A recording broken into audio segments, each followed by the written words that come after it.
So going back to you as a young man, so you had challenges playing chords, but what challenges did you have in terms of motivation and wanting to practice? Were you one of those guys who just loved playing piano, or was Maximo like, hey, like did you run into challenges with being motivated to practice? In some moments, but in my case, it was kind of different because it's something that I had to do it because it was about the bread and butter. Really? Yeah. So was it really more about you wanted to go out and work? Work. Even at that age? I really wanted to be out there.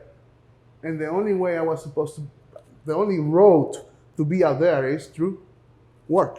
Right. So people see you expose yourself when you're working.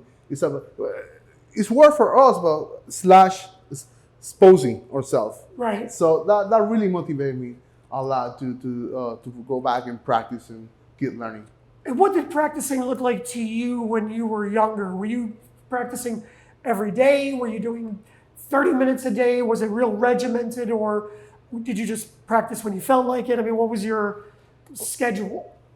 At the beginning, I spent a few hours, but when I moved here to the States, and I saw the level, and I saw the quality, the level, it got to the point that I used to practice 7-8 hours a day. Wow. Because so you're saying when you were in Lima, and you were, I think you were working with Maximo's band, right? Oh, I was working with the orchestra, Majestic, right? yeah. And so you're working there, and like you're there with Papa, and you're doing it, and it's like, okay, it's cool, but then you come here to Miami. It's a different monster. It was a different monster. Yeah, I saw the level right away. I was like, I gotta make some adjustments, and I really wanted to be in the music scene here. So that really motivates me to practice and dedicate myself to this art form.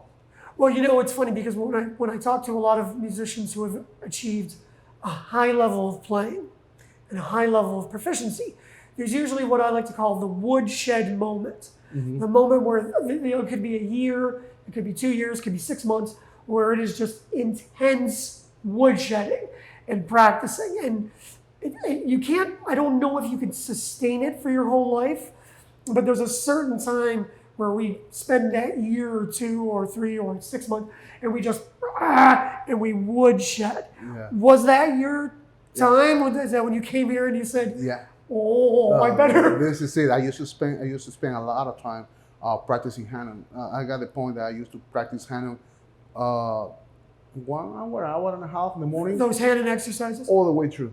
The whole book? The whole book. That was the warm-up. No. That was then my classical. How many exercises are there? It's like 16 or 60. 60? 60. I knew there was a 6. 60 exercises. So you did the 60? 60 exercises. Oh. Yeah, and then after a while, I practiced 1 to 20 in all keys.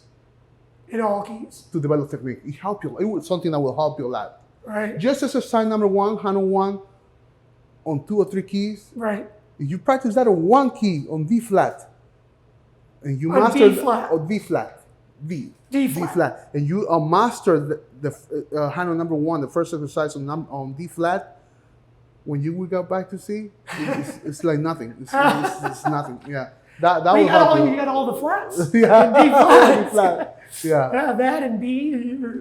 Yeah. Yeah, that's crazy.